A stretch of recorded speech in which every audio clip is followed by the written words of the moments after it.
हरे कृष्णा। श्री जगन्नाथ महाप्रभु की जय। शीत कमला मंडल धृत कुंडलई धृत कुंडलई कलित ललित बनमान जय जय देव हरे कलित ललित बनमाल जय जय देव हरे दीनमणि मंडल मंडल भवखंडनये भवखंडनये मुनि जनमानस हंस जय जय देव हरे मुनि जन मानस हंस जय जय देव हरे कालिय विषधर भंजन जनरंजनये जनरंजनये यदुकुल नलिन दिनेश जय जय देव हरे यदुकुल नलिन दिनेश जय जय देव हरे मधुमुर नरक विनाशन गरुड़ासनये गरुड़ासनये सुरकुल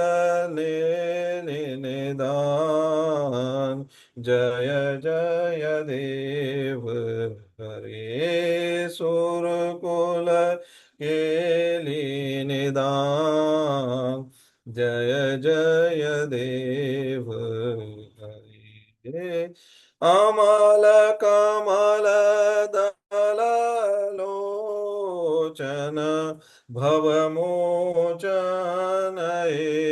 भवमोचनये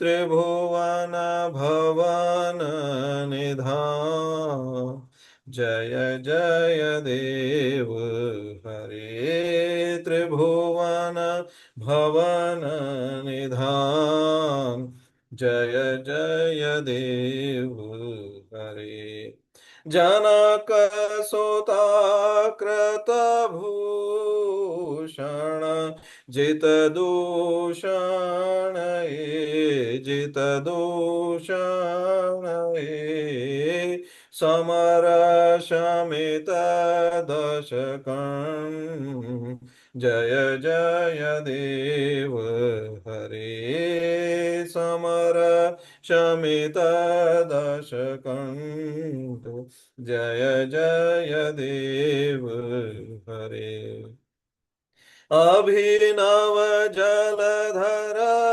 सुंदर धृतमंदरये धृतमंदरये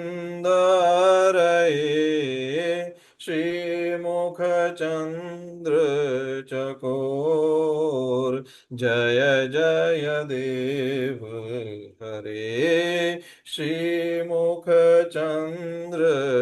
चकोर जय जय देव हरे श्री राधा मुख चंद्र चकोर जय जय देव हरे तव चरणे प्रणतावयम्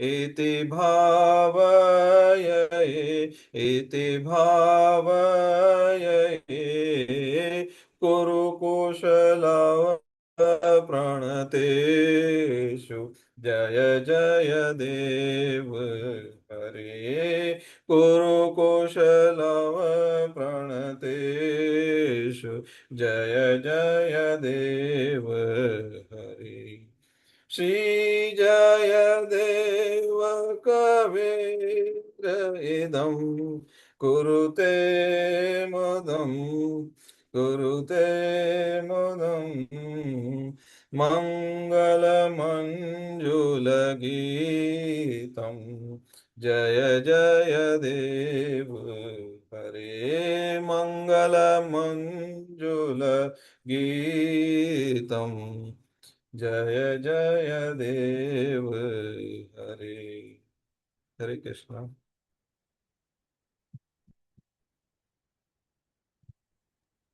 हरे कृष्णा।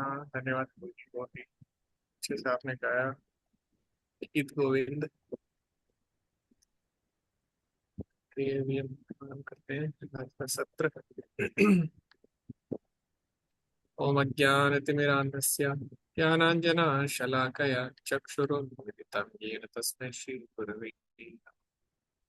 ओम विष्णुपादाय कृष्णपृष्ठाय भूतले श्रीमते भक्तिवेदांत स्वामिनिति नामिने नमस्ते सारस्वते देवे गौरवाणी प्रचारिणे निर्विशेष शून्यवादी पाश्चात्य देशधारिणे।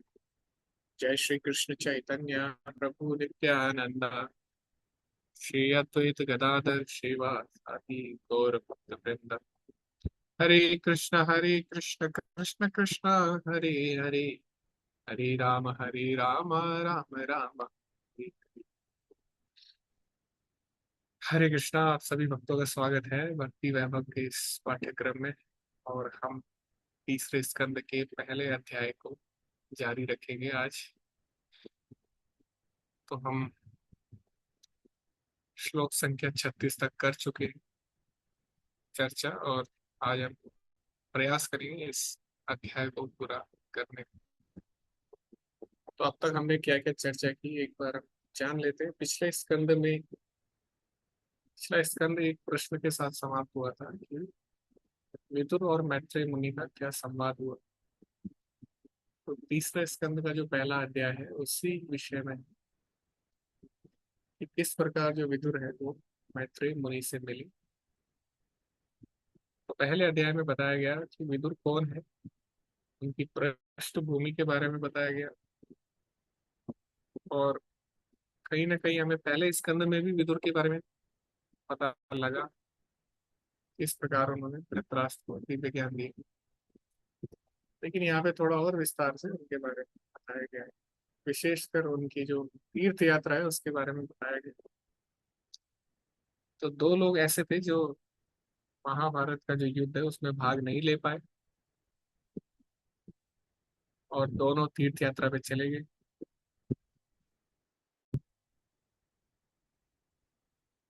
तो एक तो विदुर थे और दूसरे कौन थे? दूसरे बलराम जी थे। तो दोनों लोग तीर्थ यात्रा पे गए और यहाँ पे उनको तीर्थ यात्रा का लाभ प्राप्त हुआ। तीर्थ यात्रा का लाभ होता है भक्तों के संग से, और वो अनेक शुद्ध भक्तों से मिले। उसमें से उद्धव के बारे में चर्चा हुई है, किस प्रकार अनेक तीर्थ यात्राओं में भ्रमण करने के बाद वो उद्धव से मिले। उद्धव से मिलने के बाद उन्होंने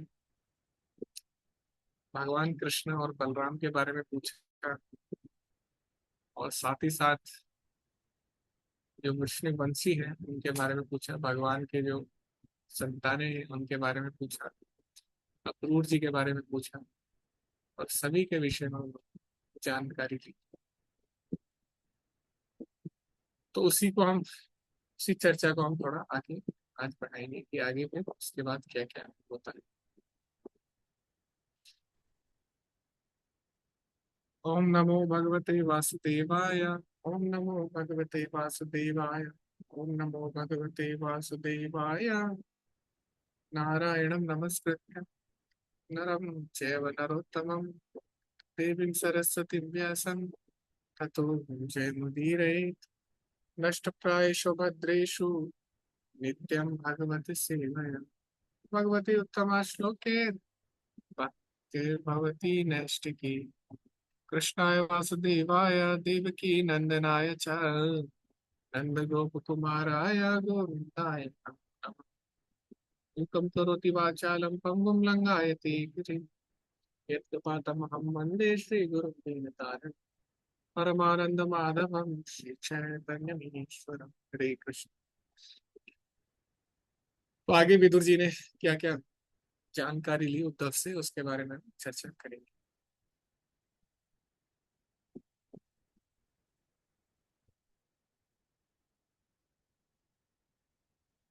ईसतो ईसतो रियां विजयाच्युताभ्यां धर्मेण धर्मः परिपाति सेतुं दुर्योधनो यत्सभायां साम्राज्यलक्ष्म्या विजयानुवृत्त्या। अब मैं पूछना चाहूंगा कि महाराज युधिष्ठिर धार्मिक सिद्धांतों के अनुसार तथा धर्म पथ के प्रति सम्मान सहित राज्य का पालन पोषण कर तो रहे हैं। पहले तो दुर्योधन ईर्ष्या से जलता रहता था क्योंकि युधिष्ठिर कृष्ण तथा अर्जुन को भी दो बाहुओं के द्वारा रक्षित रहते थे, जैसे वे उनकी अपनी भुजाएं हो। तो इस पे भी हम चर्चा कर चुके थे कि किस प्रकार युधिष्ठिर महाराज धर्मनिष्ठ राजा थे, लेकिन जब उनको सत्ता मिली उसके बाद क्या वो धर्मनिष्ठ बने रहे, वो महत्वपूर्ण है। क्योंकि जब किसी को सत्ता मिलती है तो उसका हृदय परिवर्तन हो जाता है। धन और पावर और फॉलोअर, ये ऐसी चीज है कि इससे किसी का भी मन परिवर्तित हो सकता है। इसीलिए जो विदुर है उन्होंने प्रश्न किया। और जब तक किसी व्यक्ति के पास धन, पद या फॉलोअर, शिष्य नहीं रहते, तब वो सबकी बात सुनता है और उनकी आज्ञा का पालन भी करता है। जैसे छोटे बच्चे होते हैं वो माता पिता की आज्ञा का पालन करते हैं, लेकिन जब उनकी जॉब लग जाती है तो थोड़ा पावर उनको आ जाती है, तो उसके बाद पता लगता है कौन अच्छा बेटा है कौन नहीं। फिर उसके बाद पता लगता है। तो वैसे ही युधिष्ठिर महाराज के बारे में पूछा गया। युधिष्ठिर महाराज धर्मपरायण थे, अर्जुन और कृष्ण की बात मानते थे, उनके द्वारा संरक्षित थे। लेकिन क्या अभी उनकी बात मानते हैं? क्या अभी भी वो धर्म का पालन कर रहे हैं? इस पे हम चर्चा कर चुके थे। आगे हम इसको कंटिन्यू करें।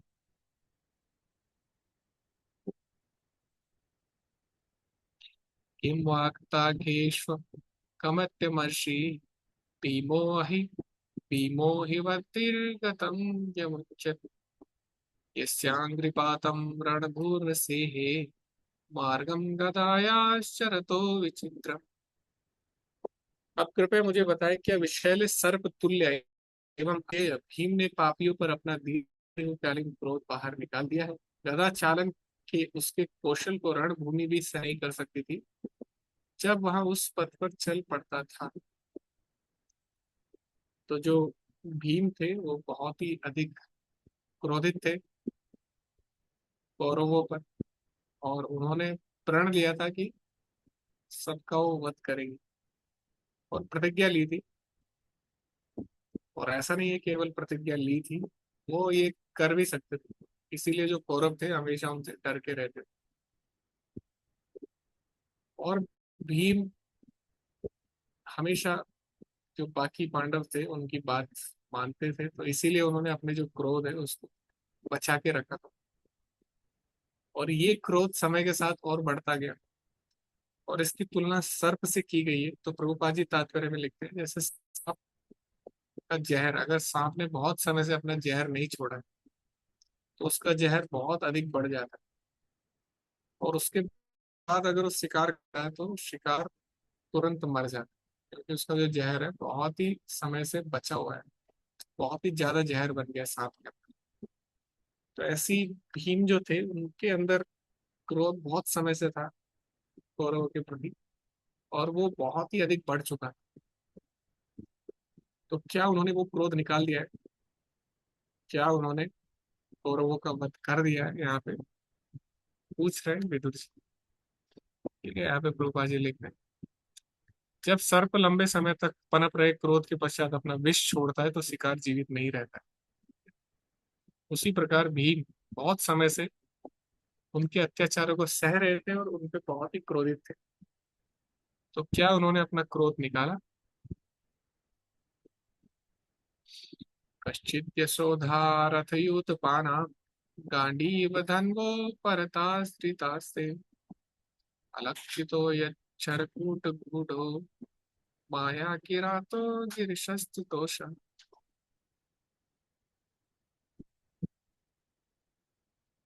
तो यहाँ पे एक और प्रश्न पूछा कि अर्जुन, इसके धनुष का नाम गांडीव है और अपने शत्रुओं का विनाश करने में रथियों में सदैव विख्यात है, ठीक से तो है? एक बार उसने ना पहचाने जाने वाले छद्म शिकारी के रूप में आए हुए शिव जी को बाणों की बौछार करके उन्हें तुष्ट किया। तो अर्जुन के बारे में पूछा जा रहा है। और एक बार अर्जुन की परीक्षा लेने के लिए स्वयं शिव जी भी वहां पे आए थे, जब वो वनवास में थे, और एक सुअर को लेके उनका विवाद हुआ था। शिव जी ने बोला ये मेरा शिकार है, वो शिकारी का वेश धार के आए थे, अर्जुन ने बोला है मेरा शिकार। तो ऐसा उनमें आपस में युद्ध हुआ, और ऐसा नहीं है कोई हारा या कोई जीता, बस शिव जी उनके बल की परीक्षा लेना चाहते थे। और शिव जी ने देखा ये तो बहुत ही शक्तिशाली है अर्जुन, तो उसकी शक्ति से शिव जी प्रसन्न हुए और अर्जुन को पशुपात अस्त्र दिया।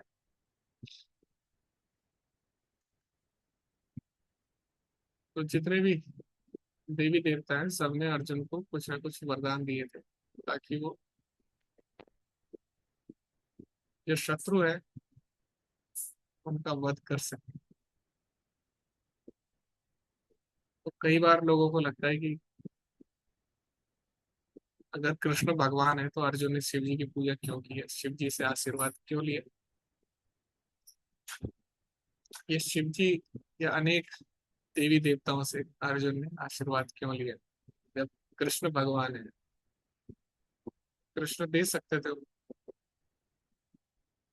लेकिन ऐसा नहीं है। हम देखते हैं जो बाकी देवी देवता हैं वो भी भगवान के ही भक्त हैं, और भगवान चाहते हैं हमेशा उनके भक्तों का मान बढ़े, इसलिए उनको सेवा का अवसर देते हैं अपनी लीला में। और भगवत गीता में भगवान ने स्पष्ट रूप से कहा है कि देवी देवता जो भी वर देते हैं वो मेरे द्वारा ही दिए जाते हैं, वास्तव में वो भगवान के द्वारा ही दिए जाते हैं। तो भगवान ही अर्जुन को देना चाह रहे हैं, लेकिन किसी और के माध्यम से। तो ऐसा नहीं है इससे सिद्ध हो जाता है कि कृष्ण भगवान ने किया, ऐसा तो बिल्कुल भी नहीं। तो इस प्रकार शिव जी ने भी उनको पशुपात अस्त्र दिया।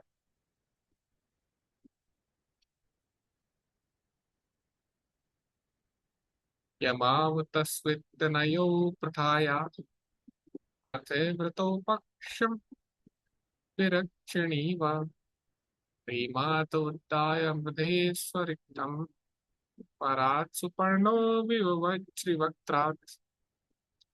क्या अपने भाइयों के संरक्षण में रह रहे जुड़वा भाई कुशल पूर्वक है? जिस तरह आंख पलक द्वारा सदैव सुरक्षित रहती है, उसी प्रकार प्रथा पुत्रों द्वारा संरक्षित है।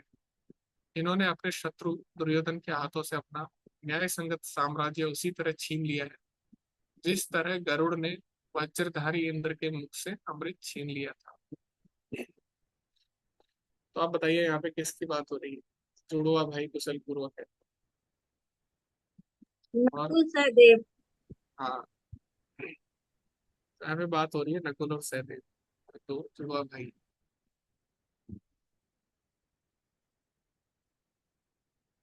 तो हमेशा जो पांडव लोग थे उनके बड़े भाई,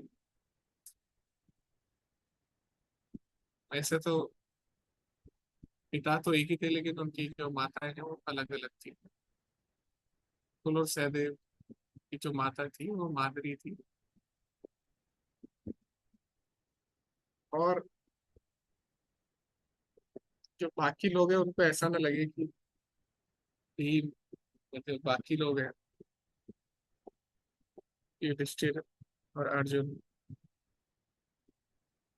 उनको अपना भाई नहीं मानते, इसीलिए उनको ज्यादा प्रेम करते थे। और इसको उन्होंने सिद्ध भी किया। जब यक्ष ने एक बार पूछा युधिष्ठिर महाराज से कि देखो अब किसी को मारना पड़ेगा, तो यक्ष ने बोला आप ऐसे करो, हम तीनों को मार दो। यक्ष से युधिष्ठिर महाराज ने बोला आप मेरे को, अर्जुन को, भीम को मार सकते हो, लेकिन नहीं आप न। प्रभु, प्रभु हाँ, ऐसे ही ऐसे कुछ हुआ था। नहीं वो, नहीं नहीं नहीं तो प्रभु, आप वो पांचों मर गए तो थे, चारों मर हाँ गए थे, हाँ। उन्होंने बोला कि इसको जीवित करना है, हाँ ऐसा। हाँ, उसमें से उन्होंने कहा कि अब ये बताओ कि इसमें से एक को मैं जीवित कर सकता हूँ, तो अब बताओ हाँ, किसको मैं जीवित करूँ। जी जी, जी जी। तब तो सब, उन्होंने इसको किया। उन सब ने पानी लिया था और सब बेहोश हो गए थे ना। तो उन्होंने बोला कि किसी एक को ही मैं जीवित कर सकता हूँ, तो आप बताइए किसको करना है। तो अब देखो, युधिष्ठिर महाराज ने बोला कि आप नकुल और सहदेव में से किसी को कर दीजिए, क्योंकि ऐसा क्यों बोला, क्योंकि क्योंकि उन्हें अधिक प्रेम करते थे, उनको संरक्षित रखना उनकी, उनका कर्तव्य था, ताकि लोगों को ऐसा न लगे या समाज को ऐसा न लगे कि ये अपने भाइयों के प्रति पक्षपात कर रहे हैं। तो उनको अपने भाई से भी अधिक वो प्रिय थे, इसलिए हमेशा उनको संरक्षित करके रखा। जैसे यहाँ पे कहा गया, पल के आंखों द्वारा, आंखें पलकों द्वारा संरक्षित रहती है। तो ये हम उस यक्ष के साथ जो घटना हुई थी उससे हम जान सकते हैं इस बात को। यहाँ पे ऐसी तो नहीं बोला, हमें पता है ऐसा हुआ है बहुत बार, और हम उनके बारे में ज्यादा पढ़ते भी नहीं है नकुल सहदेव, उन्होंने युद्ध किए, क्योंकि ये लोग उनको संरक्षित रखते थे। ज्यादातर जो भी घटनाएं हुई है वो इन तीनों ने ही की, इसीलिए इनके बारे में ज्यादा चर्चा भी नहीं आती।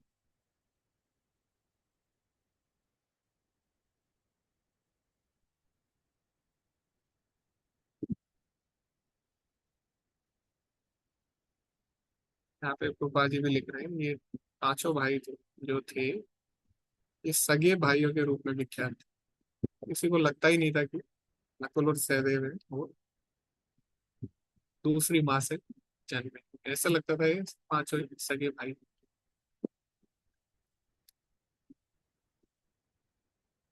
तो ये कौन सी घटना है जिसमें गरुड़ ने वृषधारी इंद्र से मतलब अमृत छीन लिया था? ये हमने शायद पहले भी पढ़ा था, एक वर्णन जहाँ पे आया था।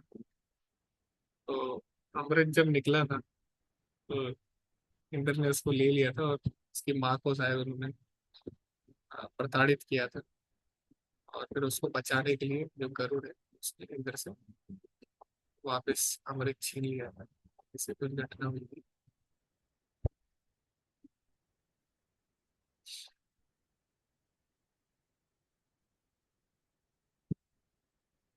अपनी माँ के लिए उन्होंने ऐसे किया था, तो बचाने।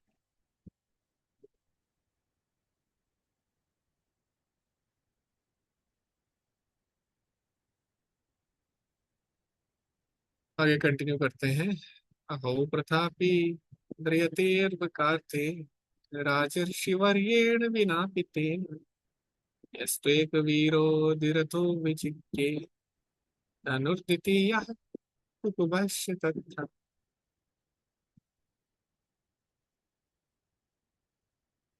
ये स्वामी, क्या प्रथा अब भी जीवित है? वह अपने पितृविहीन बालकों के निमित्त ही जीवित रही, अन्यथा राजा पांडु के बिना उसका जीवित रह पाना संभव था, जो कि महानतम सेना नायक थे और जिन्होंने अकेले ही अपने दूसरे धनुष के बल पर चारों दिशाएं जीत ली थी। तो जो पतिव्रता नारी है उसका पति की मृत्यु के बाद तो जीवित नहीं रह सकती। यहाँ पे प्रभुपा जी लिख रहे हैं, एक पतिव्रता पत्नी अपने स्वामी अर्थात पति के बिना जीवित नहीं रह सकती। तो उसके लिए जीवित रहने का एक ही कारण था, वो थे उसके बालक, पितृविहीन बालक। उन्हीं के निमित्त वो जीवित रही। तो किसकी बात आ रही है? कुंती की।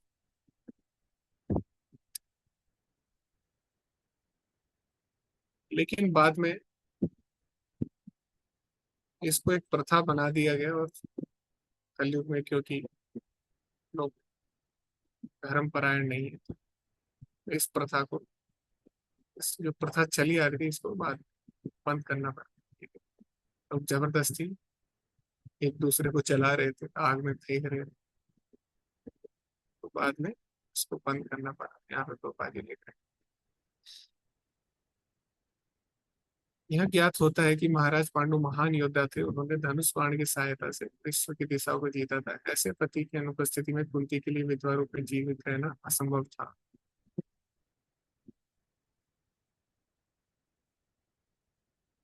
हाँ, यहाँ पे है। अभी थोड़े ही वर्षों पूर्व यह प्रथा समाप्त कर दी गई है, क्योंकि स्वैच्छिक प्रथा ने बलात् सामाजिक प्रथा का रूप धारण कर लिया था। ठीक है? और इसमें हमारे आचार्य जो है भक्ति विनोद ठाकुर, उनकी मुख्य भूमिका रही, क्योंकि वो उस समय एक पद पर थे, मैजिस्ट्रेट के। तो जो ब्रिटिशर्स थे, अंग्रेज लोग थे, उनके ऊपर काफी प्रभाव था उनका। तो उन्होंने ये जो कानून था, इसको लागू किया उनकी सहायता से, और ये जो प्रथा है बलपूर्वक जो बन गई थी उसको बंद किया। कि पहले स्वेच्छा से होता था ये, लेकिन बाद में बलपूर्वक हुआ। हमारे आचार्यों ने इसका विरोध किया, और बाद में ये प्रथा बंद कर दी गई। अभी तो उल्टा होता है अभी तो पति को ही मार देते हैं। तो तीन फेज आए। पहला जिसमें पति मरता था तो पत्नी उसके विरह में मर जाती थी, उसका मन नहीं करता था जीने का। फिर दूसरा फेज आया, पत्नी को जबरदस्ती आग में फेंका गया। अभी तीसरा फेज चल रहा है, इसमें पति को फेंका जा रहा है। तो कलयुग में अलग अलग लेवल आ रहे हैं इसके।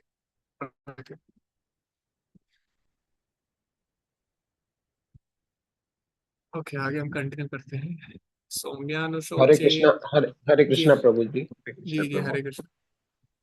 ये अनुवाद में एक शब्द कुछ अजीब सा है जो समझ में नहीं आ रहा है। उन्होंने जो कि महानतम सेना नायक थे और जिन्होंने अकेले ही अपने दूसरे धनुष क्या मतलब, हम्म, 40 के अनुवाद में लास्ट। हाँ, यहाँ पे मैं वर्ड टू वर्ड भी देख रहा हूँ। यहाँ पे द्वितीय लिखा है, जीत सका धनु द्वितीय दूसरा चारों।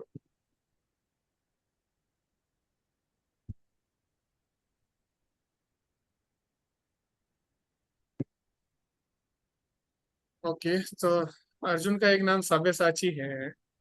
साब्यसाची का अर्थ किसी को पता है? ये चर्चा तो प्रभु जी उनके पिताजी की हो रही है ना। नहीं, लेकिन साब्यसाची पांडु। का मतलब क्या है? सब्यसाची का अर्थ है वो जो रात्रि में भी धनुष चला सकता है। नहीं, शायद हो सकता है जो आप बोल, लेकिन इसका एक और अर्थ है साब्यसाची का। साब्यसाची का मतलब है जो दो धनुष चला सकता है।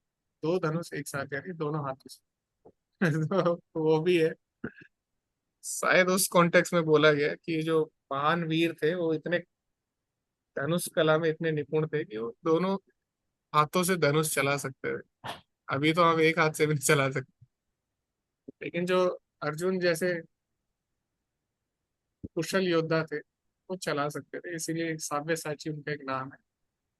और जहां तक पांडु है, क्योंकि अर्जुन के पिता है और महान योद्धा भी है, उनके बारे में वर्णना है, तो इसीलिए महान योद्धा के कुछ तो कैरेक्टरिस्टिक यहाँ पे बताने चाहिए, कुछ तो लक्षण विशेष होने चाहिए। इसीलिए शायद दूसरे धनुष के बल पर ईसाई जीत ली शायद। कहीं भी वो दोनों हाथों से धनुष चलाते थे।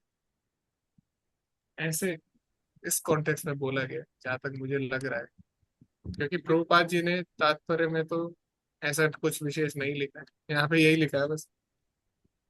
जैसे हमने अभी पढ़ा ना, यह ज्ञात होता है कि महाराज पांडु महान योद्धा थे। उन्होंने धनुष बाण की सहायता से अकेले ही विश्व को जीता। उन्होंने इस बारे में नहीं लिखा है कि द्वितीय का क्या अर्थ है, लेकिन द्वितीय मतलब दो, या दूसरा। दूसरे धनुष के बल पे है, यानी वो दो दो धनुष चला सकते थे, ऐसा इस कॉन्टेक्स्ट में बोला जा सकता है। बाकी आप कंफर्म करना बाकी सोर्सेस, जो मुझे लगता है जहाँ तक जो मैंने जी पढ़ा इनके बारे में, मतलब महान योद्धाओं के बारे में जितना मैंने पढ़ा, कि वो दो हाथों से चला सकते थे धनुष। और ऐसा नहीं है सारे योद्धा, बहुत ही कम योद्धा ऐसे थे। जैसे शब्द वेदी बाण वाला है, वो भी बहुत कम लोग जानते हैं, दशरथ महाराज जानते थे, ऐसा बोला जाता है। पृथ्वीराज चौहान भी जानते थे, बट पता नहीं। लेकिन जो दशरथ महाराज है वो तो जानते थे शब्द वेदी बाण। ऐसी शायद अलग अलग टेक्निक है। बाकी आप पता करना प्रभु जी, आप लोगों ने क्या चर्चा की इस पे, आपका क्या निष्कर्ष निकला? जी। आपका क्या निष्कर्ष निकला, आप लोगों ने चर्चा की? हमने चर्चा नहीं की अभी क्लास हम में। यहाँ तक पहुंचे ही नहीं प्रभु जी, च- हम तो अभी हाँ, एग्जाम की तैयारी चैप्टर। में चैप्टर 10 में ही थे अभी तक। नहीं नहीं, प्रभु जी ने बोला ना हमने इस चैप्टर में चर्चा की इस पे। नहीं नहीं, ये वो जस्ट रफली पढ़ा है अभी तक तो इसको। हाँ हाँ, तो द्वितीय धनुष मुझे यही लग रहा है। बाकी आप कंफर्म करना, और एक बार इसका इंग्लिश जो मीनिंग है वो भी आप देखना, ठीक है? एक बार देखोगे इसका जी इंग्लिश में, SP 3.1.40, एक बार देख लेते हैं इसका इंग्लिश मीनिंग क्या है।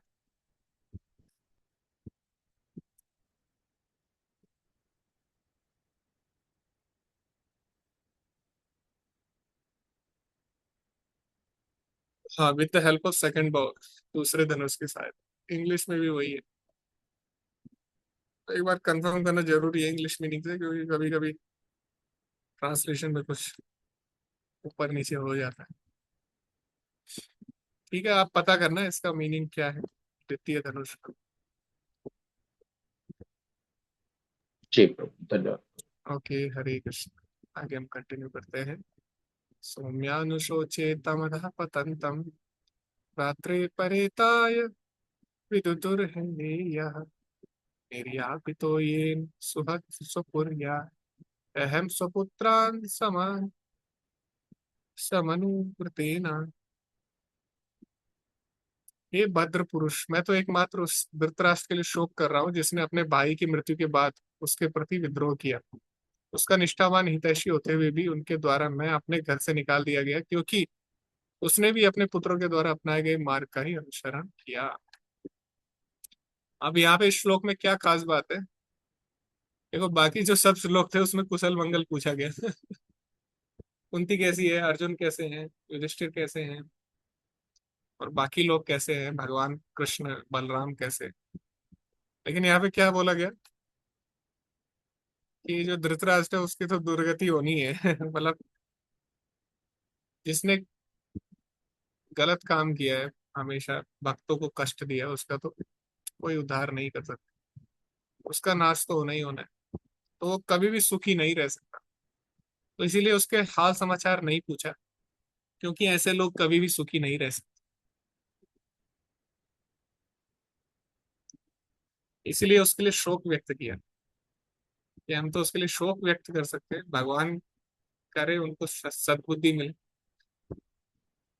और जो धृतराष्ट्र है, इतना कुछ करने के बाद भी जो विदुर है, उन्होंने प्रयास किया कि वो सही मार्ग पर जाए। ऐसा नहीं है केवल उन्होंने शोक व्यक्त किया, हमें बहुत खेद है।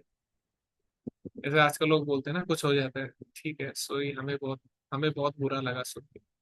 बुरा लगा, लेकिन उन्होंने कुछ प्रयास नहीं किया। तो वास्तव में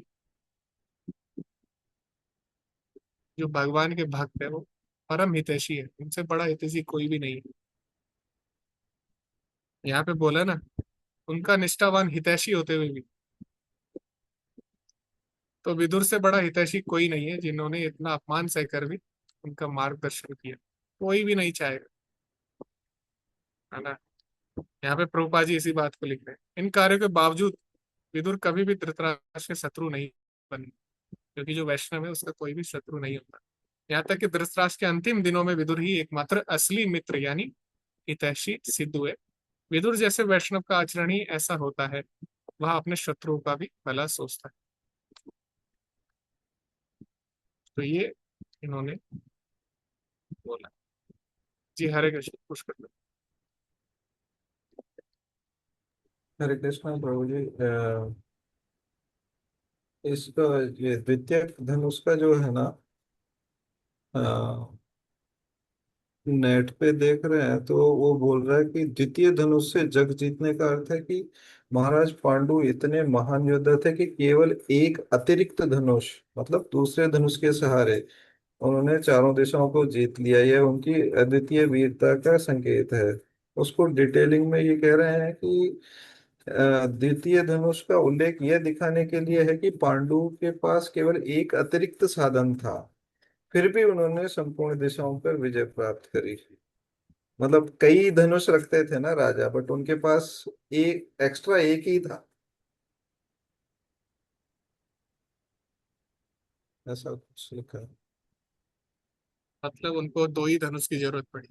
हाँ मतलब अतिरिक्त एक ही था, कई नहीं थे। और उस दूसरे केवल एक और एक्स्ट्रा की वजह से भी जीत लिया। और उसको यूज करने का अवसर नहीं मिला उनको, एक ही धनुष से उन्होंने जीत लिया, या दो ही धनुष उन्होंने यूज किए। हाँ वो भी कह सकते हैं। ये भी है। आपने एआई से पूछा? जी जी। हाँ जी, ये भी इसका मीनिंग है। उनको ज्यादा धनुष धनुष की आवश्यकता नहीं पड़ी।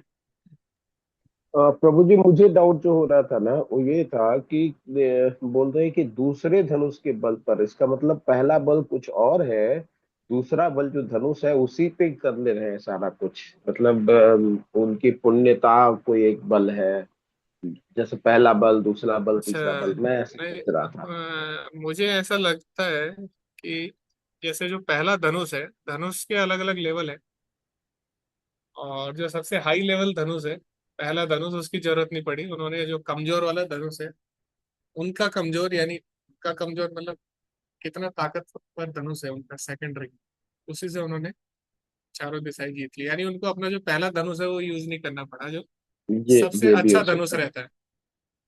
ऐसा होता है ना, जो सबसे अच्छा धनुष है वो नहीं निकाला उन्होंने, अपना जो दूसरा था, जो कमजोर वाला धनुष था, सेकेंडरी। जैसे बैट्समैन रहता है ना, उसके पास दो बैट होते हैं। एक तो अच्छा बैट होता है जिससे वो खेलता है, फिर एक दूसरा होता है कि अगर ये बैट टूट जाए तो नॉर्मल वाले बैट से वो खेले। उन्होंने नॉर्मल वाले से ही सारी दिशाएं जीत ली, ऐसा मुझे अभी लग रहा है इसको पढ़ कि उनको जी अपना प्रभु, बेस्ट जैसे बेस्ट यूज नहीं करना पड़ा।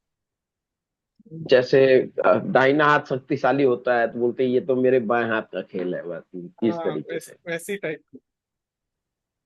जी, इतना प्रभु एग्री मत। यहाँ पर प्रभु यहाँ पर जैसे प्रथा की बात चल रही है, तो प्रथा बताने की कितनी पतिव्रता थी कि वो उनका जीवित रहना असंभव था। तो इसमें एक बल पतिव्रता का भी हो सकता है प्रभु, इसको वैसे भी ले सकते हैं कि उनके साथ प्रथा जैसी पत्नी का पतिव्रत धर्म का जो बल था वो भी उनके साथ था। यहाँ प्रथा की बात हो रही है ना इस श्लोक में, और दूसरा उनके पास धनुष का बल था।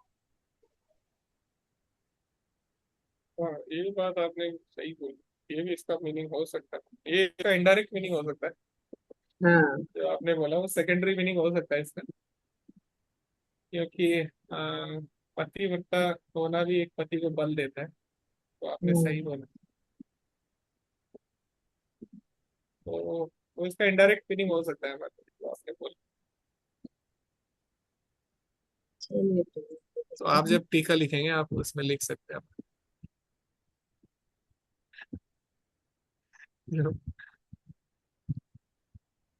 अभी एक बैच है ना अभी, पूरी श्याम प्रभु जी पढ़ाते हैं, उसमें उसमें वो लोग लिख रहे हैं अपना, जो भी अभी उन्होंने फिनिश किया था भागवतम पूरा। तो वो लोग अभी लिख रहे हैं, जो जो उन्होंने पढ़ा है उसको समराइज करके एक बुक वो लोग लिख रहे हैं। हाँ बन रही है, पल्लवी ऐस, माता जी उसको सब तो देख रही हैं, तो एडिटिंग ऐ, का काम। हाँ, तो ऐसे ही जब आप लोग लिखेंगे ना उसमें लिख देना आप ये वाला। जब आप लोग टीका लिखोगे अपनी, तो उसमें आप लिख सकते हैं, है ना। जी जी जी। ओके, आगे अब पढ़ते हैं। ये हमने पढ़ लिया, ठीक है। तो यहाँ पे उन्होंने क्या किया, देखो बाकी सारे श्लोकों में हालचाल पूछे, लेकिन इसमें बोला कि जो धृतराष्ट्र है, उसका तो दुर्गति होनी है, उसका हाल पूछ के कोई फायदा नहीं, क्योंकि ऐसे लोगों का तो कभी कल्याण नहीं हो सकता। तो इसलिए उसका हाल नहीं पूछा, उस पर खेद व्यक्त किया, और खेद व्यक्त किया केवल बोल के नहीं, बल्कि उसके लिए प्रयास भी किया, उसको भी सदमार्ग दिखाया। सोहम हरिर्मर्त्य विडम्बनेन दृशो नृणां चालयतो विधातुः नान्योपलक्ष्य पदवीं प्रसादा चरामि पश्यन् गतविस्मयोत्र। अन्य द्वारा लक्षित रहकर विश्व भर में भ्रमण करने के बाद मुझे इस पर कोई आश्चर्य नहीं हो रहा। भगवान के कार्यकलाप जो इस मर्त्यलोक के मनुष्य जैसे हैं, अन्य को मोहित करने वाले हैं, किंतु भगवान की कृपा से मैं उनकी महानता को जानता हूँ, अतः मैं सभी प्रकार से सुखी। तो यहाँ पे ऐसा लगता है कि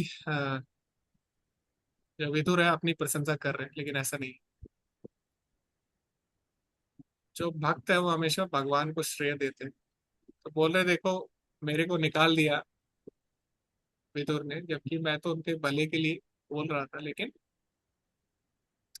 मुझे कोई फर्क नहीं पड़ता, क्योंकि भगवान ने मुझ पर कृपा की, और मैं जानता हूँ भगवान जो भी करते हैं वो अच्छे के लिए करते हैं।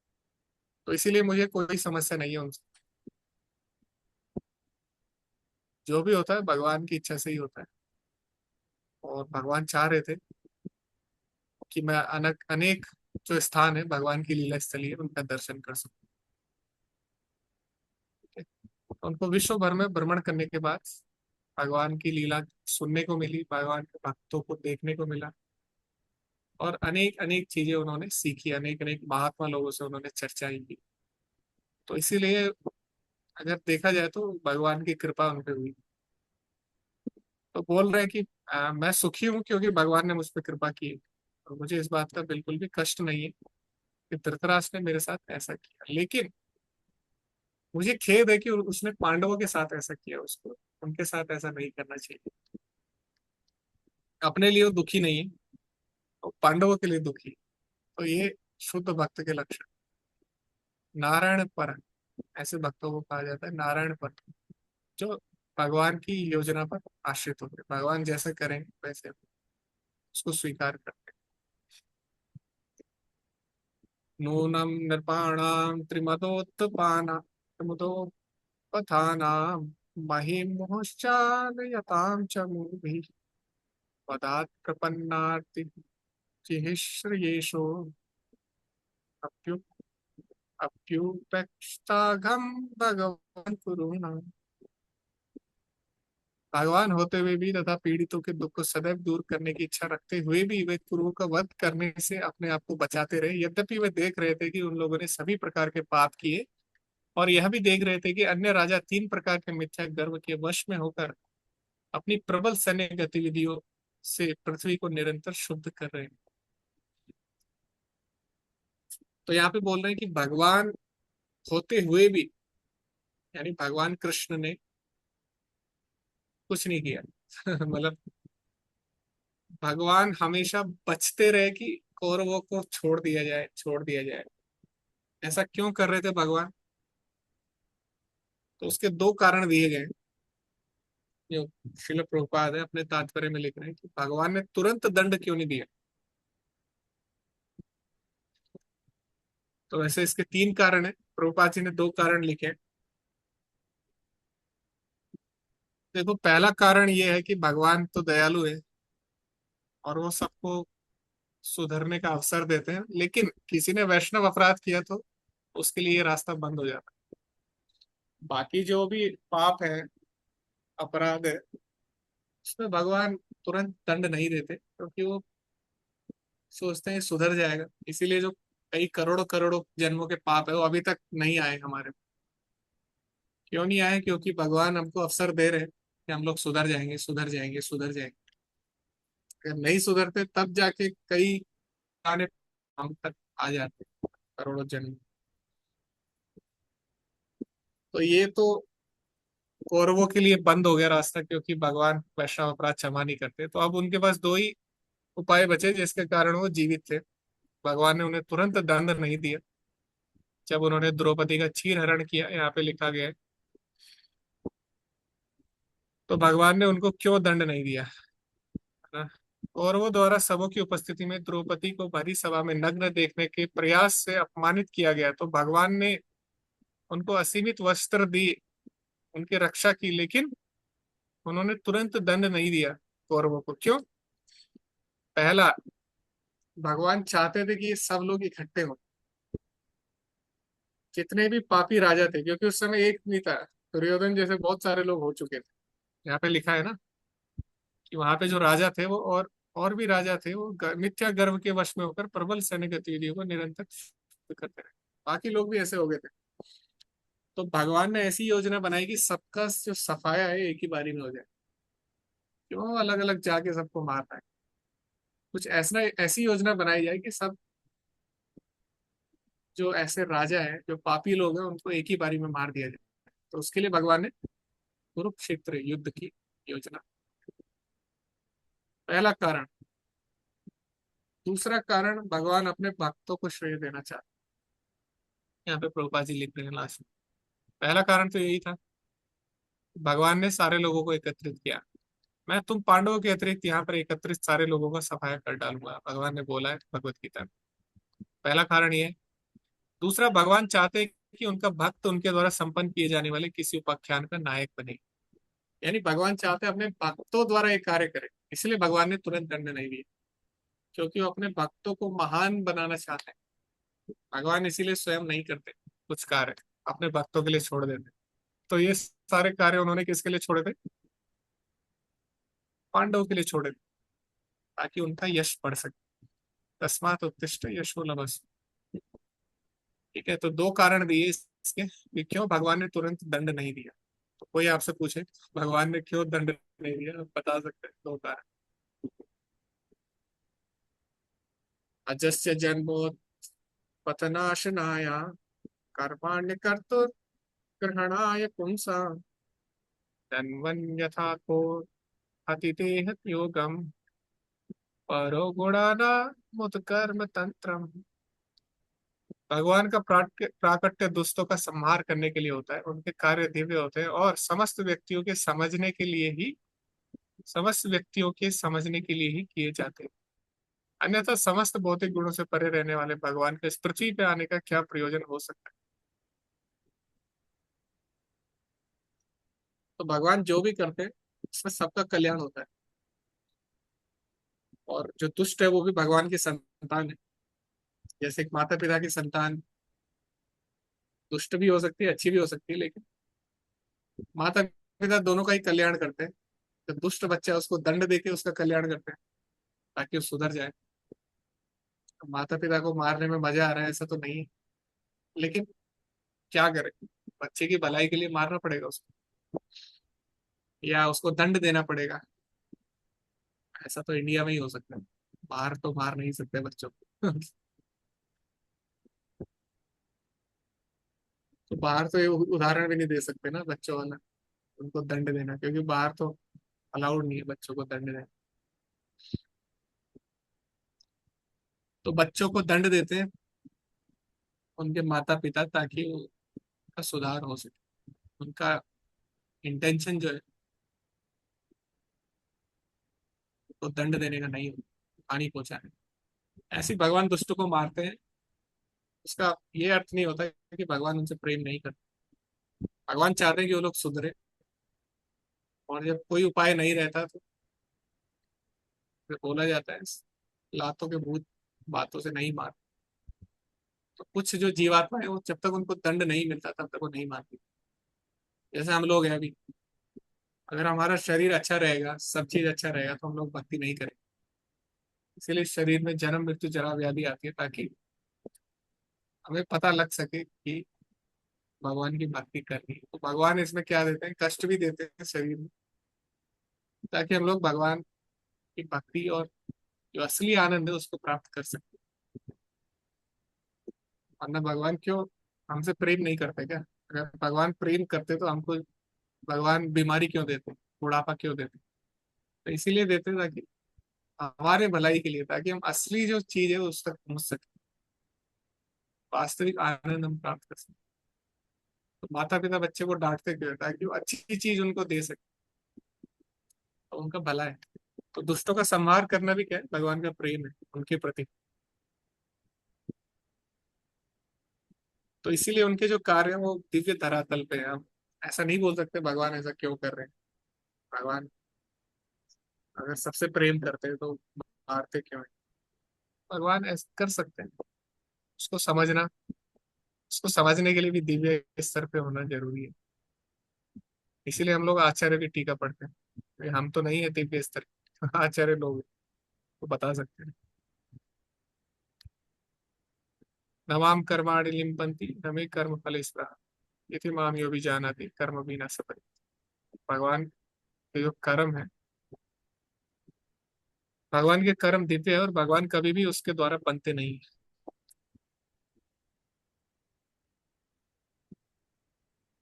तस्या प्रपन्ना किल लोकपाना अवस्थितानामनुशासने स्वे अर्थाय जातस्य यदुस्वजस्य वार्तां सखे कीर्तय तीर्थ कीर्ति। अतः हे मित्र, उन भगवान की महिमा का कीर्तन करो जो तीर्थ स्थानों में महिमा मंडित किए जाने के निमित्त है। वह अजन्मा है, फिर भी ब्रह्मांड के सभी लोगों के शरणागत शासकों पर अपनी हेतु की कृपा प्रकट करते हैं। उन्हीं के हितार्थ वह अपने शुद्ध भक्त यदुओं के परिवार में प्रकट हुए हैं। तो भगवान जो असुरी राजा है उन पर कैसे कृपा करते हैं, उन पर दंड देके। और जो ऐसे राजा हैं, ऐसे शासक हैं जो उनके भक्त हैं, उन पर कैसे कृपा करते हैं भगवान, उनके साथ उनके बीच में प्रकट हो, उनको अपना सानिध्य देके उन पे कृपा करते हैं। तो दोनों पे अलग अलग प्रकार से कृपा करते हैं। पापी राजाओं को दंड देके, और जो उनके शरणागत है उनके साथ विभिन्न प्रकार की लीलाएं करके या विभिन्न प्रकार के आदान प्रदान करके उनके साथ रह के कोई कृपा करते हैं। तो भगवान का यहाँ पे एक विशेष नाम से संबोधित किया गया है। बहुत ही सुंदर नाम है भगवान का, तीर्थ कीर्ति। तो तीर्थ कीर्ति का मतलब है, यहाँ पे आप पढ़ सकते हैं वर्ड टू वर्ड, जिनका यशोगान और कीर्तन होता है तीर्थ स्थानों, उनको तीर्थ कीर्ति कहा गया। और प्रभुपाद जी ने भी इस शब्द को हाईलाइट किया है। तीर्थाटन का उद्देश्य भगवान का निरंतर स्मरण करना है, इसीलिए भगवान तीर्थ कीर्ति कहलाता है। यानी तीर्थ स्थान का उद्देश्य क्या होना चाहिए, भगवान का कीर्तन, भगवान का गुणगान करना। तो तीर्थों में अपना गुणगान नहीं होना चाहिए, भगवान का गुणगान होना चाहिए। तो वही वास्तव में वही स्थान तीर्थ है जहाँ पे भगवान का गुणगान है, क्योंकि भगवान वहीं पे रहते हैं जहाँ पे उनका नाम का उच्चारण होता है।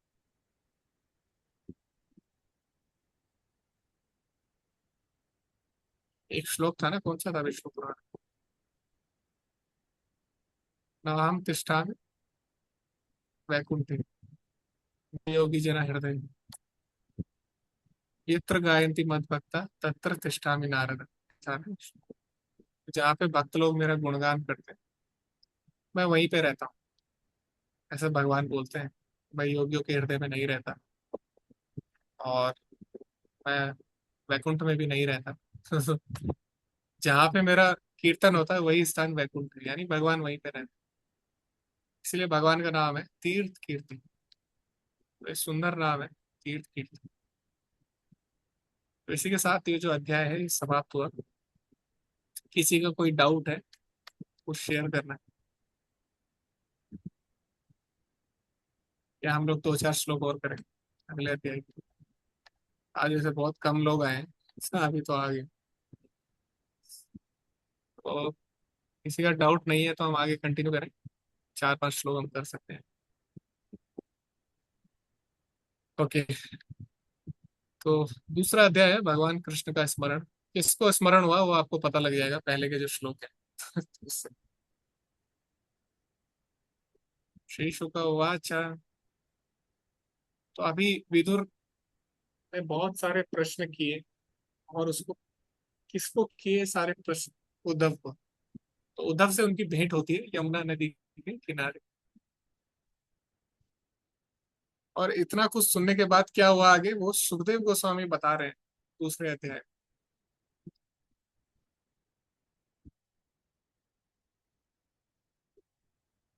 इति भागवतः पृष्टा क्षत्रा वार्ता प्रियाश्रया प्रतिवक्तुं न चोत्सेह उत्कंठ्यात् स्मरात् स्मरितीश्वरः। श्री सुखदेव गोस्वामी ने कहा, जब विदुर ने महान भक्त उद्धव से प्रियतम कृष्ण का संदेश बतलाने के लिए कहा तो भगवान स्मृति के विषय में अत्यधिक विफलता के कारण उद्धव तुरंत उत्तर नहीं दे पाए। तो भगवान कृष्ण की जब चर्चा आई तो जो उद्धव है वो भाव में विभोर हो गए। तो भगवान कृष्ण की लीलाएं उनको स्मरण आने लगी। जैसे ही भगवान का नाम लिया तो ये भक्ति का श्रेष्ठ स्तर है। भगवान का नाम, रूप, गुण और उसके बाद भगवान की लीला। तो जैसे ही कृष्ण का नाम लिया तो उद्धव भगवान की लीलाओं में खो गए। कितना कितने शुद्ध भक्त है।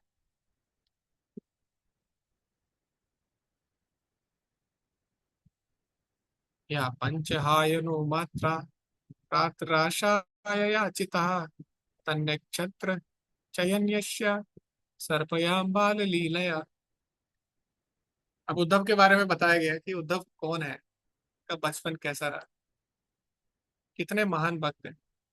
वह अपने बचपन में ही जब 5 वर्ष के थे तो भगवान कृष्ण की सेवा में इतने लीन हो जाते थे कि जब उनकी माता प्रातःकालीन कलेवा करने के लिए बुलाती तो वे कलेवा करना नहीं चाहते थे। तो आज भी ऐसा होता है, बच्चे खो जाते हैं खेल में, माता पिता उनको बुलाते हैं, लेकिन बच्चे इतना खेल में खो जाते हैं कि माता पिता की बात नहीं मानते। और आजकल तो मोबाइल एडिक्शन है, बिना मोबाइल के बच्चे खाते नहीं। लेकिन एडिक्शन तो है, एडिक्शन तो उद्धव को भी है। लेकिन उद्धव को किसका एडिक्शन था? भगवान कृष्ण की सेवा का। उनके पास, रूपा जी लिखते हैं, उनके पास खिलौने थे, गुड्डा गुड्डी भगवान कृष्ण के, और वो उनके साथ खेला करते थे, उनको सजाया करते थे, और उनसे बात किया करते थे। तो इस प्रकार वो बचपन से ही भगवान की सेवा में लग गए थे, बच्चे थे। तो यहाँ पे प्रभुपाद जी लिख रहे हैं, अपने जन्म से ही उद्धव भगवान कृष्ण के सहज भक्त अर्थात नित्य सिद्ध मुक्त आत्मा थे। वे अपने बचपन में ही स्वाभाविक अंतर प्रेरणा के कारण कृष्ण की सेवा करते थे। बच्चे को कोई नहीं सिखाता, बच्चे अपने आप सीखते हैं।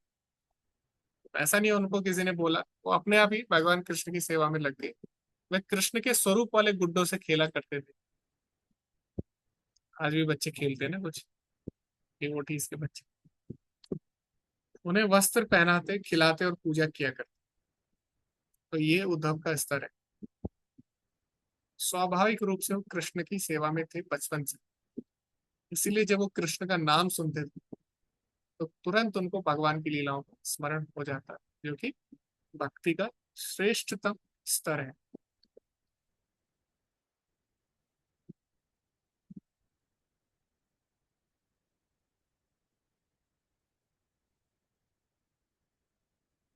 रूपा जी यहाँ पे लिख रहे हैं, अब भी भारत में अच्छे परिवारों में बच्चों को खेलने के लिए राम तथा कृष्ण के खिलौने या कभी कभी देवी देवताओं के खिलौने दिए जाते हैं। इससे उनमें भगवान की सेवा करने की प्रवृत्ति उत्पन्न हो। तो भगवान की कृपा से प्रभुपाद जी को भी ऐसा अवसर मिला। लेकिन सब बच्चे इतने सौभाग्यशाली तो नहीं है। खिलौने तो खिलौने ही मिल जाए उनको, वही बड़ी बात है। अभी तो सब मोबाइल एडिक्शन हो गया।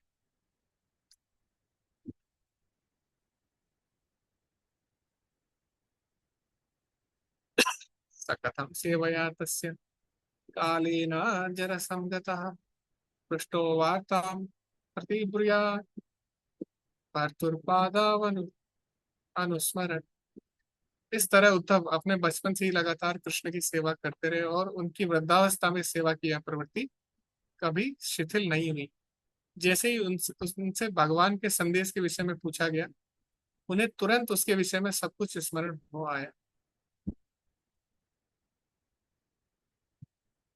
तो दो प्रकार के लोग हैं। एक है जो भगवान को याद करने का प्रयास करते हैं,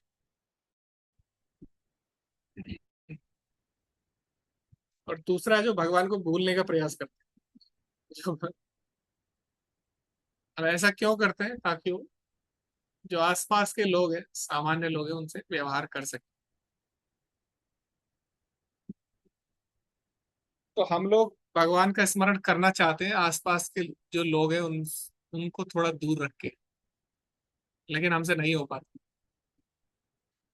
हम प्रयास करते हैं, लेकिन जो शुद्ध भक्त होते हैं वो भगवान को भूलने का प्रयास करते हैं, ताकि वो आसपास के लोगों से बात कर सके। अभी सामने कौन है? सामने विदुर जी हैं, उनसे बात करनी है, लेकिन बात कैसे करें? अभी तो उन्होंने कृष्ण की याद दिला दी। तो भक्त को प्रैक्टिकल भी होना पड़ेगा ना, व्यवहारिक। तो उसके लिए प्रयास करते हैं कि कृष्ण को भूल जाए हम, सामने जो व्यक्ति उससे बात कर सके। लेकिन सामने वाले व्यक्ति ने अभी कृष्ण की याद दिला दी, तो अभी क्या करें? तुरंत उनको कृष्ण का स्मरण आ गया। और ऐसा क्यों हुआ? वो बूढ़े थे। बूढ़े थे, और भक्ति कई लोग बोलते बूढ़े लोगों का काम है, लेकिन ऐसा नहीं है। वृद्धावस्था में भी भगवान का स्मरण कर पा रहे हैं, क्योंकि उन्होंने बचपन से ही अभ्यास किया था। यहाँ पे प्रोपा जी यही लिख रहे हैं कि अंत समय में वही भगवान को याद कर सकता है जिसने बचपन से अभ्यास किया। अभी उद्धव बचपन से कर रहे हैं, तभी तो बुढ़ापे में उनका ये परिस्थिति है कि वो भगवान का नाम लेते ही वो अपने आप को रोक नहीं पा रहे। भगवान के प्रति दिव्य सेवा लौकिक नहीं होती, भक्त सेवा प्रवृत्ति कर्मशः बढ़ती जाती है और कभी शिथिल नहीं पड़ती। सामान्य लोग क्या करते हैं? वृद्धावस्था में व्यक्ति को संसारी सेवा से निवृत्त होने की अनुमति दी जाती है, किंतु भगवान की दिव्य सेवा में कोई निवृत्त नहीं होता, यानी बचपन से चलती है। इसके विपरीत आयु बढ़ने के साथ साथ भक्ति की प्रवृत्ति अत्यधिक बढ़ती है। ये यहाँ पे बताया गया है भक्ति के बारे में। तो ये उद्धव का स्तर था।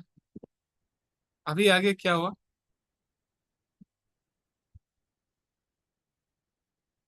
स समोह तमोतुष्णी कृष्णांग्री सुदया वृजम तीव्रेण भक्ति योगेन निमग्ना साधु निवृत्तः। वे क्षण भर के लिए एकदम मौन हो गए और उनका शरीर हिला डुला तक नहीं। वे भक्ति भाव में भगवान के चरण कमलों के स्मरण रूपी अमृत में पूरी तरह निमग्न हो गए, और वे उसी भाव में गहरे उतरते दिखने लगे। तो जैसे ही भगवान कृष्ण के बारे में सुना, तो उनके शरीर में जो भाव के लक्षण है वो प्रकट हुए। अभी देखो लोग क्या बोलते हैं, चैतन्य महाप्रभु को लोग क्या बोलते थे, ये जो एक सन्यासी है, वो कभी ऐसे नहीं करता, नाचता गाता नहीं है, उसके शरीर में दिव्य भाव नहीं आते। ऐसा नहीं है। जो शुद्ध भक्ति के भाव है उनका शास्त्रों में वर्णन है, कैसे शुद्ध भक्त के शरीर में दिव्य लक्षण प्रकट होते हैं।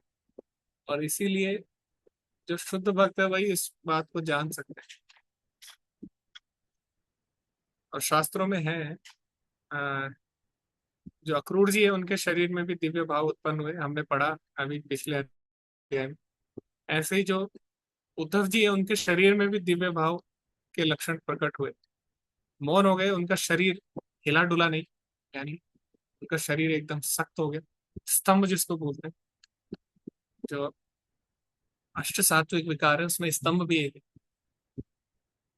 और उसमें डूबते चले गए, यानी उनको आसपास क्या हो रहा है ये भी कृष्ण का नाम सुनते ही, यहाँ पे लिखा ना शरीर में 8 प्रकार के विकार, रूपा जी भी लिख रहे हैं। अश्रु कंप, स्वेद, बेचैनी, रोमांच, गला रुदना, उसमें स्तंभ भी है एक जिसमें शरीर अकड़ जाता है। तो ये सब प्रकट हुए। तो ये सब आ, कोई कहानी नहीं है, जैसे हम लोग सोचते हैं अरे महाप्रभु के शरीर में लक्षण प्रकट हुए होंगे, होते हैं। जो लोग दिव्य भाव के स्तर पे उनके शरीर में, ठीक है। तो शास्त्रों में है। उसके बाद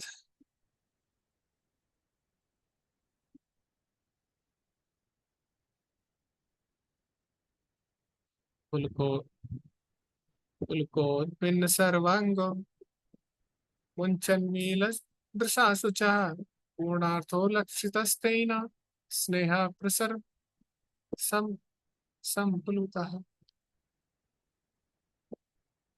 विदुर ने देखा कि उद्धव में संपूर्ण भाव के कारण समस्त दिव्य शारीरिक परिवर्तन उत्पन्न हुआ है और वे अपनी आंखों से विछो के आंसू पोंछ डालने का प्रयास कर रहे हैं। इस तरह विदुर यह जान गए कि उद्धव ने भगवान के प्रति गहन प्रेम को पूर्ण रूपेण आत्मसात कर लिया। अब मैंने आपसे अभी अभी हमने चर्चा की थी कि जो भक्त के भाव है उसको भक्त ही पहचान सकता है। अभी साधारण लोगों को ये सब नहीं पता, उनको लगता है अरे ऐसा नहीं होता। जो भक्त होते हैं वो तो ज्ञानी होते हैं, वो तो ये सब नहीं करते। ऐसा नहीं है, जो शुद्ध भक्त है उनके शरीर में दिव्य भाव के लक्षण प्रकट होते हैं और उसको एक शुद्ध भक्त ही पहचान सकता है। विदुर जान गए कि जो उद्धव है ये कोई साधारण व्यक्ति नहीं है। वो तो उनको तो पहले से ही पता था, लेकिन अभी वो सामने इस बात को देख पा रहे हैं कि कैसे जो भाव के लक्षण है, जैसे आंखों में आंसू आना, नयनम गलत अश्रु धारा आना, तो वो सारे लक्षण उनके शरीर में प्रकट हो रहे हैं। तो समझिए कि ये व्यक्ति बहुत ही उच्च स्तर पर है। भगवान के एक अनुभवी भक्त विदुर ने उद्धव में भक्ति में जीवन के उच्चतम लक्षण देखे और उन्होंने उनके भगवत प्रेम की सिद्धावस्था की पुष्टि की। यानी कंफर्म हो गया। अभी तक सुना था उद्धव एक महान भक्त है, लेकिन अभी तो कंफर्म हो गया, सामने से देख लिया। यहाँ पे प्रभुपाद जी लिख रहे हैं 3 अवस्थाओं के बारे में। भक्ति विकास की 3 विभिन्न अवस्थाएं। प्रथम अवस्था है भक्ति संहिताओं में संस्तुत विधि विधानों का पालन करना, यानी वैधि भक्ति जिसको हम बोलते हैं। दूसरी अवस्था है भक्ति की स्थायी दशा का आत्मसात होना तथा उसकी अनुभूति होना, और अंतिम अवस्था है दिव्य शारीरिक अभिव्यक्ति लक्षण वाली अवस्था। ठीक है, तो पहली अवस्था यहाँ पे बताई गई है कि शास्त्रों के जो विधि विधान है उनका पालन करना, बस ऐसी फॉर्मेलिटी के लिए। दूसरा है उनके आत्मसात हो जाना, यानी स्वाभाविक रूप से उन विधि विधानों का पालन करना, यह एक हैबिट उनके बन जाती है। उसके बाद वो बोझ नहीं लगता और उसके बाद शरीर में दिव्य भाव के लक्षण प्रकट होते हैं। और भाव और प्रेम लगभग सेम ही है। भाव प्रकट हो गया यानी प्रेम प्रकट होने वाला। तो इसलिए 3 अवस्थाएं बताई गई है और इसको किसी भी 9 विधियों द्वारा हम प्राप्त कर सकते हैं। किसी भी किन्हीं भी 9 विधियों द्वारा हम प्राप्त कर सकते हैं इन अवस्थाओं। तो इस प्रकार यहाँ पे रूपाजी लिख रहे हैं।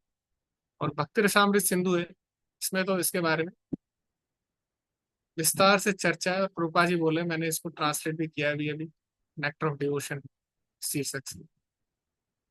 तो भक्त लोग इसको पढ़ सकते हैं इसके बारे में विस्तार से जानने के लिए।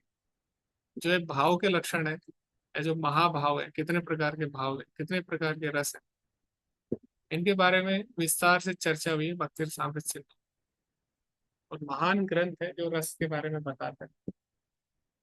और इसी जो भक्ति है, भक्ति के रस है अलग अलग, इसी के बारे में बताने के लिए महाप्रभु प्रकट हुए।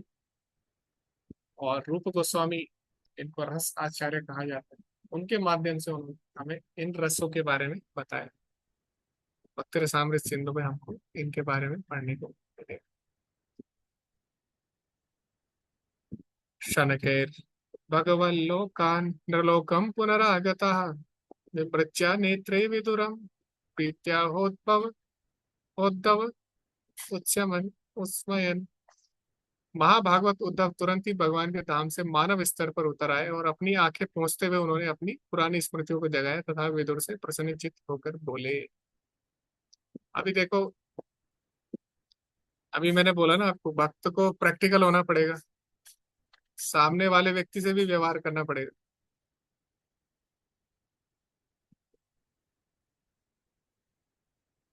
उद्धव को यह अवस्था प्राप्त हो गई थी, यह उनके व्यवहार से स्पष्ट है। वे परम धाम पहुंच सकते थे और उसी के साथ साथ इस जगत में भी प्रकट हो सकते थे, लेकिन उनको सामने जो व्यक्ति है उससे भी व्यवहार करना है। तो इसीलिए कभी कभी भक्त को भौतिक स्तर पर आना पड़ता है, व्यवहार व्यवहार के लिए, व्यवहारिक दृष्टि के लिए, ताकि वे समाज से व्यवहार कर सके। जैसे प्रभुपाद जी हैं, वो वृंदावन में थे, लेकिन उनको कहाँ जाना पड़ा? यूरोप जाना पड़ा, बाकी लोग उनके बीच में जाना पड़ा। क्यों? व्यवहार के लिए, ताकि उनसे व्यवहार करके उनको भक्ति दे सके। तो ऐसी यहाँ पे बताया गया कि उद्धव जो थे वो आध्यात्मिक स्तर में भगवान की लीलाओं में निमग्न रहते थे, लेकिन नृलोकम पुनरागता, नृलोक बोलते हैं संसार में उनको दोबारा आना पड़ता था, ताकि वो लोगों से बातचीत कर सके, उनसे व्यवहार कर सके।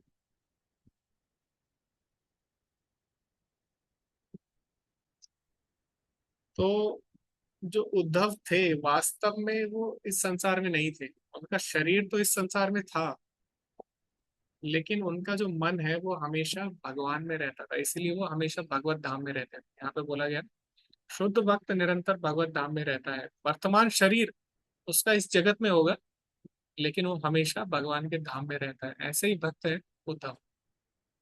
अभी शरीर उनका कहाँ पे? विदुर जी के सामने है, लेकिन शरीर उनका यहाँ पे, लेकिन उद्धव स्वयं भगवान के धाम में, भगवान की लीलाओं में।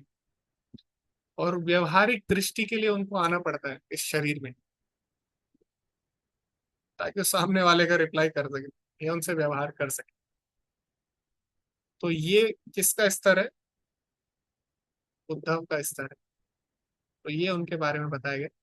अभी आगे उद्धव कुछ बोलेंगे विदुर जी को, उनको कुछ उपदेश देंगे और साथ ही साथ कुछ सलाह भी देंगे, कुछ एडवाइस भी देंगे। उसके बारे में आप चर्चा करेंगे आगे। आज हम इतनी चर्चा करेंगे। हरे कृष्णा। किसी को कुछ पूछना है यहाँ पे? प्रभु ये जो 9 प्रकार का बताया आपने, नौ नौ प्रकार से हम उसको जी माता जी, प्राप्त हरे कृष्ण। करते हैं। हाँ, तो प्रभु ये जो 9 प्रकार का जो हमने बताया, तो 9 प्रकार की भक्ति या 9 प्रकार का, ये किस किस के लिए बात हो रहा है? ये मतलब अर्चनम वंदनम, या फिर उसके लिए बात हो रहा है श्रद्धा, भक्तों का संग, और नौ नवदा भक्ति, 9 प्रकार की जब हम भक्ति बोलते हैं तो उसमें नवदा भक्ति आती है। नौ अच्छा, स्तर उसकी जो हम चर्चा। भक्ति बोलते हैं, 9 स्तर भक्ति के उसमें आ जाता है जो आपको श्रद्धा, साधु संग, भजन क्रिया, ये हाँ इसके हाँ स्तर है, लेवल है। ये उसके प्रकार नहीं है भक्ति के, हाँ ये हाँ। उसका स्तर है, लेवल है। तो ये मतलब नवदा भक्ति की बात हो रही है यहाँ पे। जी जी जी जी। हरे कृष्ण परम प्रभु जी, प्रभु जी अनम्यूट करिए। हरे कृष्णा प्रभु जी, दंडवत प्रणाम। धन्यवाद प्रणाम प्रभु जी, हरे कृष्ण। प्रभु जी, विदुर जी से भी उच्च श्रेणी की भक्ति उनकी पत्नी, धर्म पत्नी की थी, विदुरानी जी का, लेकिन उनके बारे में ज्यादा सुनने के लिए नहीं मिला है। तो उनका कुछ परिचय है क्या? जैसे विदुर जी का परिचय है कि यमराज थे, विदुरानी इतनी श्रेष्ठ भक्ता थी, लेकिन उनका कुछ परिचय तो नहीं है। तो आपको पिछले पता हो तो जन्म, बताएं। पिछले जन्म में क्या किया था आप पूछ रहे हैं? मतलब वास्तविक उनका स्वरूप क्या है, ऐसा आप पूछ रहे हाँ हाँ प्रभु जी। हैं? ओके। अभी तक तो मुझे ऐसा कुछ देखने को नहीं मिला है। हो सकता है कहीं पे लिखा हो किसी शास्त्रों में। लेकिन एक चीज है, चैतन्य लीला में जितने भी कैरेक्टर हैं मेन मेन, उनके बारे में हमारे पास है जानकारी। वो क्या है कृष्ण लीला। अब इनके कृष्ण, विषय में भागवतम में भी प्रभु जी नहीं है। हाँ, भागवतम में तो नहीं है डेफिनेटली, लेकिन हो सकता है दूसरे पुराणों में हो, तो देखना पड़ेगा। लेकिन उनके बारे में ज्यादा नहीं है। बहुत सारे कैरेक्टर हैं, उनके बारे में नहीं है ज्यादा, क्या थे वो पूर्व जन्म।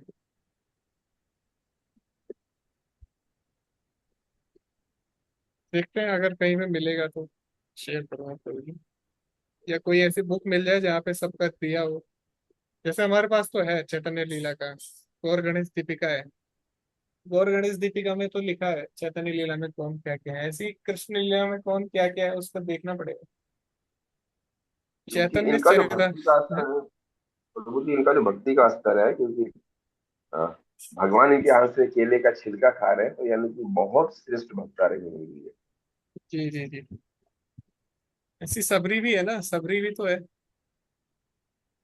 तो हाँ उसका भी हमें बिल्कुल। नहीं पता वो क्या है आध्यात्मिक जगत। लेकिन उनका अंतिम गति के बारे में जानकारी है कि अंतिम गति क्या मिली उनको। लेकिन इनके तो अंतिम गति के बारे में पता नहीं। विदुर जी का है कथा कि विदुर जी घर छोड़ के गए, फिर वो हाँ धृतराष्ट्र के साथ वनगमन कर गए, लेकिन इनकी धर्म पत्नी के लिए कोई जानकारी नहीं मिलता उसका। जी जी जी, क्योंकि तो पता करना पड़ेगा, अगर कहीं पे होगी तो। हो बिल्कुल सकता बिल्कुल है बिल्कुल। किसी अन्य पुराण में, भागवतम में तो इतना नहीं है। जी जी, हरे कृष्ण अरविंदाक्ष। हरे कृष्णा प्रभु जी, दंडवत प्रणाम। जी प्रभु। हाँ प्रभु जी, मेरा एक प्रश्न है। एक्चुअली मुझे किसी ने पूछा था, मैं कुछ जवाब नहीं दे पाया था। वो पूछे थे कि भगवान ने यदुवंश में अवतार लिया, तो यदुवंश की ऐसी क्या खासियत थी कि भगवान ने वहां पे अवतार लिया? तो मुझे तो समझ में ये आया प्रभु कि वहां पे वंश की महत्ता नहीं, वहां पे भक्त की महत्ता है कि जब भगवान ने उन भक्तों को चुना, और उन भक्तों की भक्ति इतनी दिव्य थी जिसके साथ उन्होंने वात्सल्य रस ग्रहण करने का अवसर भगवान ने लिया। तो मुझे अभी समझ जैसे में हमने एक श्लोक पढ़ा ना, उसमें लिखा था भगवान कि जो शरणागत शासक है उनके यहाँ भगवान स्वयं आते।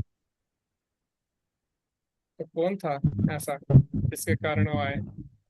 दो लोग थे ना, उनके माता पिता जो थे, देवकी और वसुदेव। और भी थे लोग, लेकिन विशेषकर उन्होंने, और उनके पिछली भी कथा आती है, पिछले जन्म में किस प्रकार उन्होंने तपस्या की, उन्होंने वर मांगा था, वो सब आती है इसमें।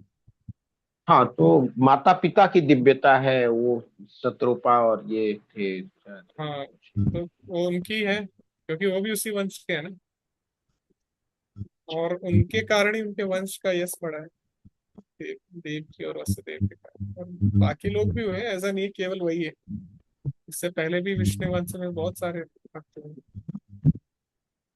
लेकिन विशेषकर जो मुख्य कारण है वो तो वही है, देव की और वसुदेव। क्योंकि भक्त तो और वंश में भी होंगे ना ऐसा नहीं है केवल विष्णु वंश में ही, लेकिन मेन तो कारण यही था, देव के और वसुदेव। और एक और प्रश्न था प्रभु, ये जो हम लोग गर्ग संहिता बोलते हैं, गर्ग संहिता के ऊपर भी पिछले चैप्टर में भी चर्चा हुई थी। तो ये क्या गर्ग संहिता अभी लेटेस्ट का ग्रंथ है क्या? पुराना ग्रंथ नहीं है, मतलब वेदव्यास जी के समय का ग्रंथ नहीं है? नहीं है, पुरानी है। गर्ग तो अभी के थोड़ी है। गर्ग मुनि तो, गर्ग मुनि तो उसी टाइम के हैं, क्योंकि भगवान का नामकरण किसने किया? गर्ग मुनि ने गर्ग। किया ना। तो बस उसी टाइम के है ना, तो हम अभी का कैसे बोल सकते हैं उसको? संविदा मतलब होता है उनकी डायरी, डायरी टाइप।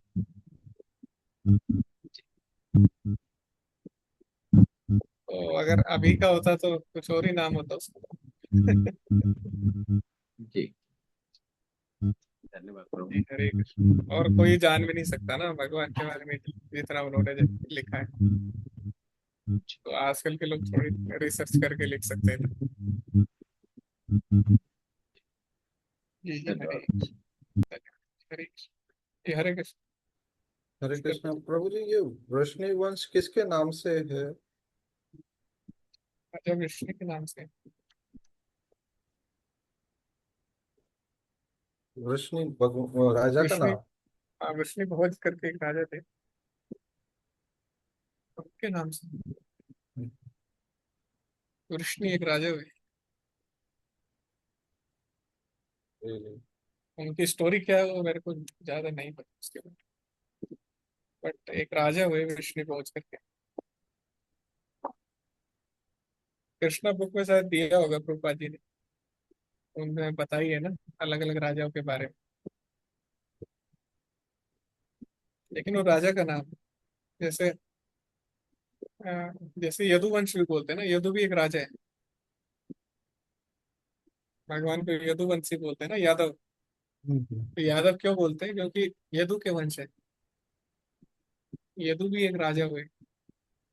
और जैसे भगवान राम को बोलते हैं ना रघुवंशी, रघु भी एक राजा हुए उनके नाम पे।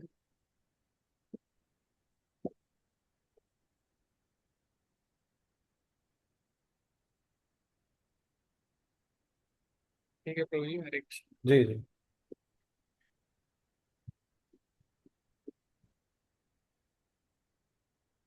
ओके। हरे कृष्णा, धन्यवाद सभी का। आगे हम कंटिन्यू करेंगे ये चैप्टर, बहुत ही इम्पोर्टेंट है। इसमें आगे हम देखते हैं, विदुर जी उनसे बोलेंगे कि आप मुझे अपना शिष्य बना लीजिए, तो वो दम मना कर देते हैं और मैत्रेय मुनि के पास उनको भेज देते हैं। तो वहां से भी हम देखेंगे, बहुत सारी चीजें सीखने को मिलेगी, गुरु के बारे में जानने को मिलेगा। तो गुरु किसको स्वीकार करना चाहिए, तो उसमें बताया गया। धन्यवाद। हरे कृष्णा। वांछा कृपा सिंधु पतितनां पावनेभ्यो वैष्णवेभ्यो नमो। अनंत कोटि वैष्णव की जय। श्रील प्रभुपाद की जय। हरे कृष्णा। धन्यवाद। हरे कृष्णा।